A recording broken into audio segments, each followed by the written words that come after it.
All right. So, where were you when it happened at 9/11?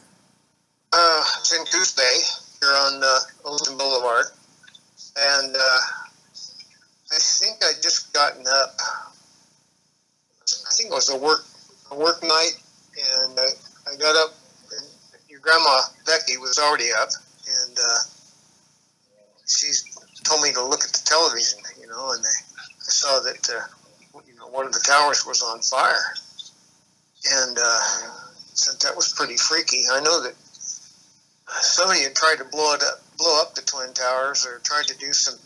They set off a bomb of some kind, before 9/11, and so it was kind of ironic that they tried it again, but this time that they hit the thing with airplanes.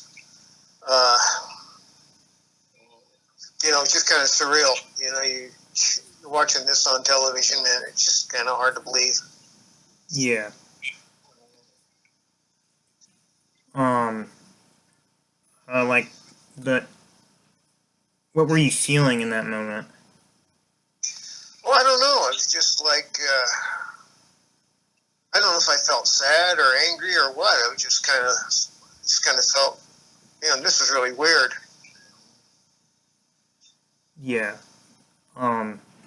I mean, how often do you see high-rise buildings, on fire? I'm not even. I guess when I first saw the pictures, I really didn't know what was going on until like whoever was uh, whoever was doing the news program was explaining what happened.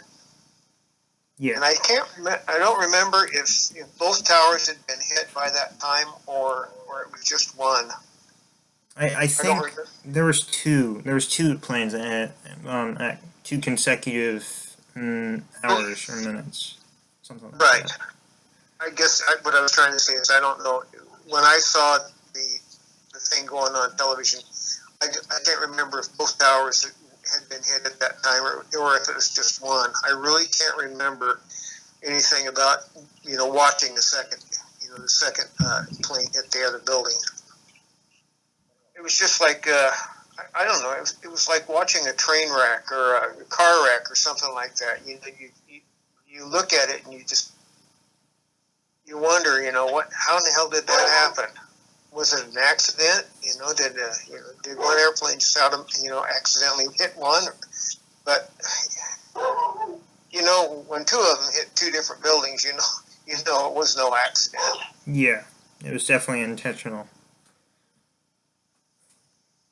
But how old were you at that time? Jeez, that was yes, 2011. Yeah. God, I'd have to do the math. No, it was 20. It's 2001. Oh yeah, thanks. Stop and think. So I'm trying to think. How old would I have been? Let's see. I was born in '46, so 46, 56, 60, 86, 96. I probably would have been about 45. Not your dad's age. Yeah. Okay. I'm gonna skip a few questions here.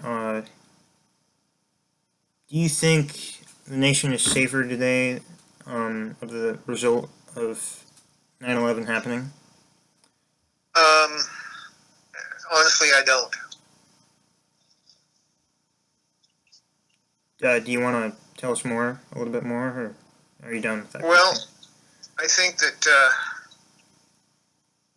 well, some people would say I'm a conspiracy theorist, but I think that a lot of things that happened on 9/11 were orchestrated, and I think that it was not all done by terrorists. Um, no time in the history of high-rise construction has one building fallen in its own footprint due to a fire. And here we had on that day, we had 3 buildings. We had the Twin Towers and Building 7 fall straight into their own footprint, just like, well, if you looked at it, it looks exactly like controlled demolition. And I don't know, I don't know if this is going to go before, your friends or anybody like that, and they're probably going to think that your granddad's a crazy old coot. No. This is only going to go to my teacher, so you don't have to worry. Well, she'll probably think I'm crazy too, but the 9/11. At least I think. We all have our own opinions. You just need to answer the questions. Yeah, well, as far as we're safe goes, Colton, we have an open border on our southern border between us and Mexico. Yeah. People are coming through that are not being properly vetted. They're not being checked and looked at. We have people from all over the world coming through, being apprehended, and most of them aren't being apprehended. And a lot of those people are bad actors. Yeah. And there's a very high likelihood that people who don't like America are setting up plans to do something even worse again. That's what I was thinking. I can't prove it.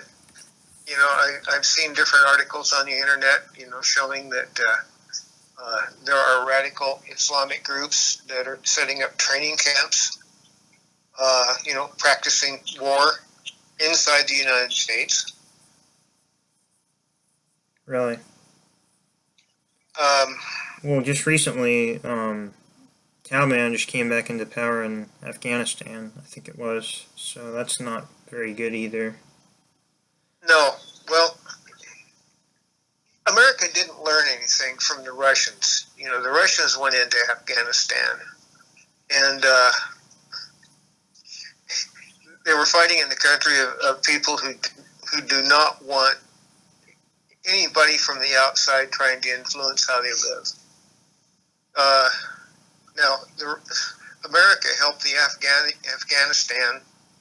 The Mujahideen were the fighters against the Russians, and there was one congressman that helped fund and get weapons to the Mujahideen to like things like surface-to-air missiles to attack the Russian helicopters. Yeah. Eventually, Russia just got wore down. They finally figured out that there's no way they'd have to kill everybody in Afghanistan in order to win that war. So they got out. Yeah. Then we went in, with great plans to help people, and we're going to help rebuild their nation and do this and do that. It's horribly complex. I don't claim to know all the details, but it was a mistake for us to go in and try to help a country to realize an American-style democracy where so many of the people, their religion just is not compatible with our idea of freedom. Yeah. And so if you're done, you can keep on going, but I need to ask you this other question. Yeah. So, what do you know about Uncle John and how he was doing work in Afghanistan, like maybe around 2011? I think it was. Well, I know Uncle John was involved in so many different things he could never talk about.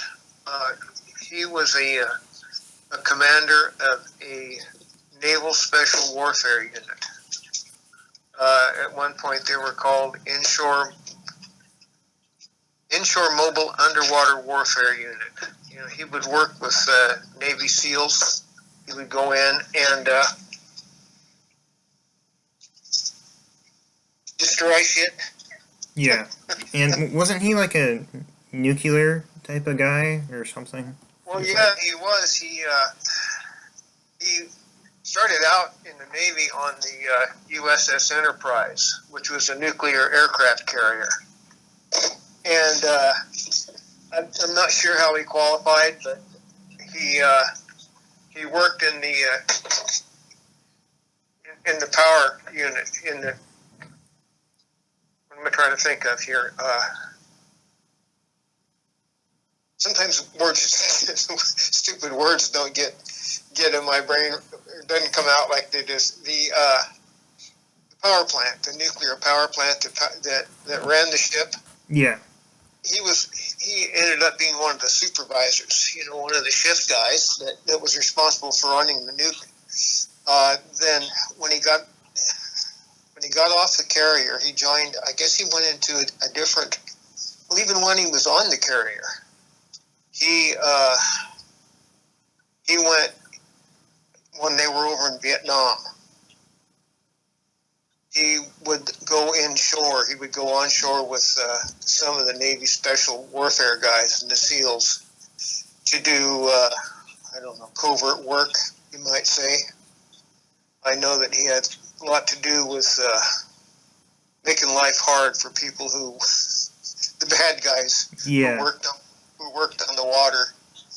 I don't know when he went into Afghanistan. I know that he was in the Gulf when we invaded the first time. After Hussein had invaded Kuwait, I think they called that Iraqi freedom. I can't remember all the names of it, but I know that he was there that time, and he went back a second time when they actually went in and took Saddam out. I don't know when he went into Afghanistan, but I know that he came close to being killed a couple of times. Wow, I didn't know that. That's pretty good Yeah, information. he was in the. I think it was. What's that major river that runs through Afghanistan, or excuse me, Iraq? Can't remember the name of it, but anyway, he was working at. He was in scuba gear underwater, and something happened, and he got a lung full of water and damn near drowned. He survived that. Another time, I don't know if it was Afghanistan or Iraq, he went to open a door, and it was booby-trapped, and it blew up in his face, and knocked a bunch of his teeth out. Jeez. And another time, they were operating at night, and he said him and his buddies were surrounded by bad guys. Oh no. And he said they were walking by them in the dark, just, they were laying down being totally still. And he said these people were walking, almost tripping over him. But they didn't find him or any of his team. And one other time, I guess this...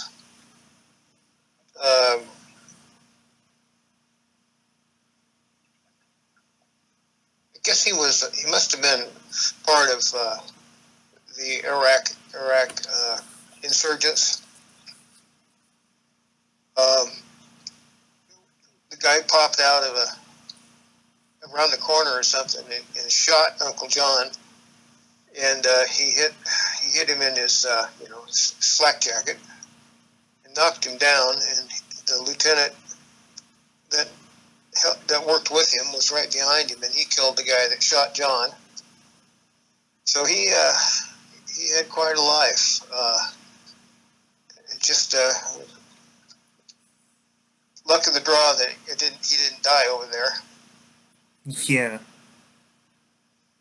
He didn't talk much about a lot of the things that he went through, and I think a lot of it, Colton, was because he he couldn't. He had sworn an oath that the things that he did he couldn't talk about. Exactly. He didn't want anyone else to find out about it. Well, no, it's a lot of the things our government does. Yeah. They do covert things, and they don't want the rest of the world to find out what they did. And it was all for for supposedly good reasons. I'm pretty damn sure that John was not involved in anything that was morally wrong. I just know that he wouldn't be that kind of a guy. And wasn't he very well dressed, or he had a bunch of medals or something? Oh God, yeah, he had a chest full. I don't think he even wore all of them. I don't have a pic. I think I've got one picture I might send.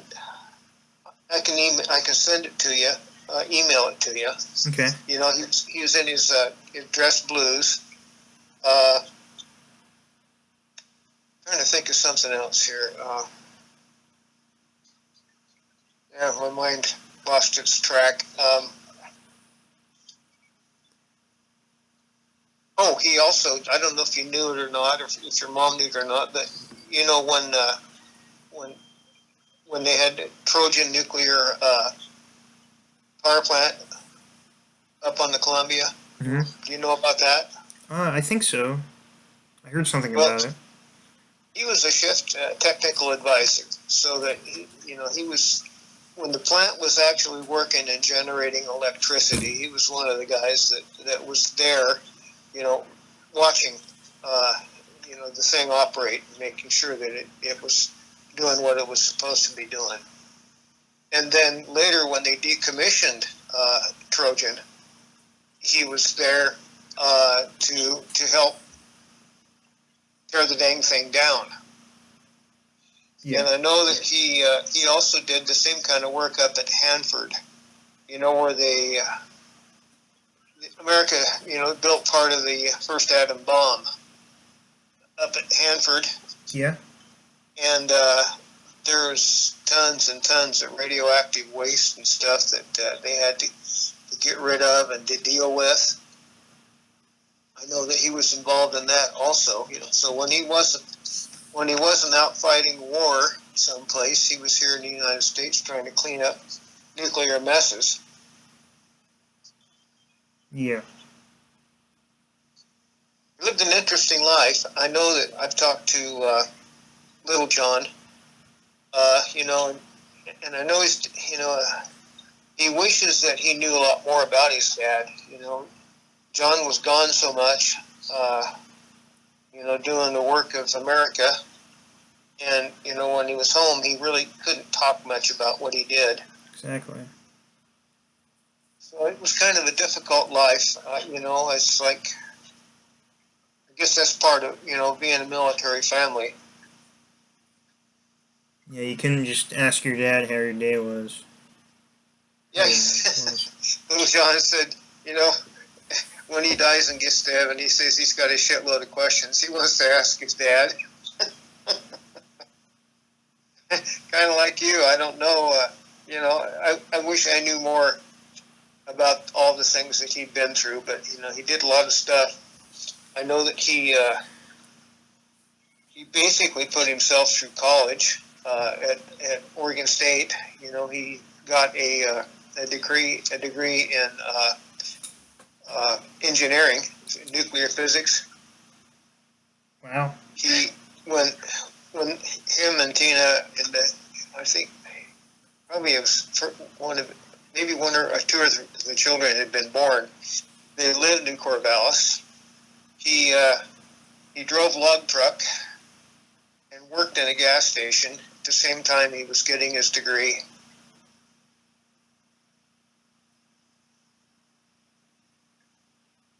Yeah.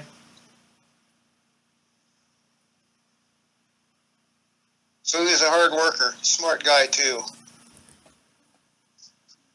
Interesting. Well, that was a very detailed description of what he did in Iraq and Afghanistan. Thank you, Grandpa Mike. Yeah, I wish I knew more. Hey. Colton, I know that somewhere I've got some I've got some CDs of pictures that he took over there, and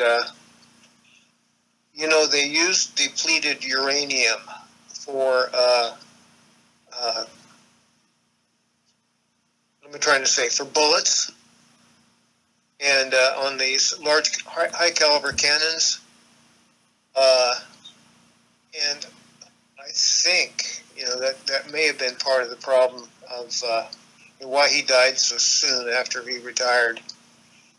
He was in places where they had horrendous pollution, but there was a lot of radioactive crap from just from the dust and burning of these Chemicals. uranium projectiles. Yeah. Mm. Yeah, I wish they had more protective gear back then. It's probably one of the things that our government doesn't do very well, Colton, is they don't take care of our people that they send into real bad situations. They try to deny, when they have legitimate illnesses caused by their service. A lot of the times the government refuses to accept that. But I don't know. John never said anything about why he got the cancer that he did, but it was a shame. Yeah. All right. Well, moving on from that, do you know anyone that was affected by 9/11? Personally, no. Personally, no. I don't know anybody that was related to anyone who died there. I guess that's a good thing. And okay, next question. Do you believe the government is listening in on phone calls or contacting materials? Say that again. Do you believe the government should be able to listen to phone calls or other contacting materials? Oh yeah, it's a good question.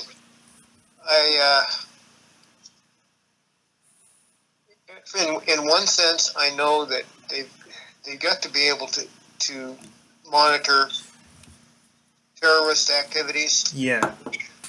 But right now, what they're doing, Colton, I don't know if you know it or not, but there's a facility that the government has built. I believe it is in Utah, that has the capability of recording every electronic communication in the United States, whether it's telephone, whether it's internet, anything. So everything that, even this conversation is being recorded someplace.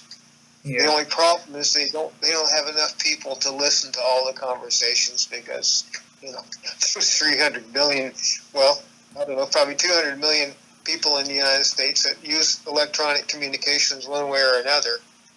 But I do believe that there comes a point when you have the right of free speech. Yeah. And if the government is going to they're going to record everything you say, and then try to prosecute you for it when you're not really doing anything except exercising your constitutional rights, then I don't agree with that. Yeah. Okay. So, do you think terrorism can be defeated or repressed in any way? You think it has been repressed, you mean? Or, yeah, I mean, what do you think about it? It's been interesting that we haven't had a major terrorist act, since 9/11. I know that there's been some idiots that has tried to blow up airplanes, like that dumbass that had put a bomb in his shorts, and the other one that had a bomb in his shoe. Fortunately, neither one of them were able to bring down an airplane. But there have been other instances where terrorists have managed to put bombs on airplanes and blow them up. far as the Transportation Safety Act, the TSA, that inspects everybody at airports, they search you if they think that you might have something that is illegal. I don't believe they really did. They really haven't been. They haven't, as far as I know, they haven't prevented an accident yet. Yeah. They seem to be able to catch the person after the fact or when things go wrong. What's the alternative? You just gonna let anybody get on an airplane? I don't know. I think that, with the number of people that are coming into the country, I know that we have refugees from Afghanistan. Yeah, they've been coming in. We've got people coming in from Haiti. We've got people coming in from China. We've got people coming into the southern border from all over the world. And they simply can't stop everybody, Colton. And Yeah. I just think it's a matter of time before we have another 9/11. But continuing on from another 9/11, are you afraid of another attack? No, I'm not really fearful. I just figure it's going to happen. I'm kind of glad I live where I do. No terrorist is going to mess with Coos Bay, Oregon. Exactly, and they're not going to mess with. Don't we live on the West Coast? I don't think they wouldn't. The only thing they're going to do, what they would try to do, is that they would try to attack the thing that would disrupt our economy in the worst possible way. Capital. Whether it be a large city. It's hard to tell what how they figure. I know that there are bad guys out there, Colton, and they'd like nothing better than to get their hands on a bunch of radioactive, nasty stuff and create a dirty bomb that would just basically make wherever they set it off uninhabitable for hundreds and maybe 1,000 years. Yeah. People don't like America. I know that we stuck our nose into a lot of countries where, we had good intent, but people just didn't want us there. And Vietnam was like that in a certain sense. We were fighting an ideology, of people that would not quit. They figured that we were an invader and that they was going to get rid of us. They got rid of the French in Vietnam. Then we came in. We didn't learn anything about that, which was it's a sad deal. The real sad thing, Colton, is that a lot of America's soldiers die for things that you really look back and you say, was it really worth it? And I don't know. I just think that, am I worried? No. I just feel it's inevitable. It's going to happen. So, all you can do is just deal with it when it comes. Yeah. All right. Well, thank you for that information, and I think we're done. Okay. Well, I don't know if I helped you much, Colton.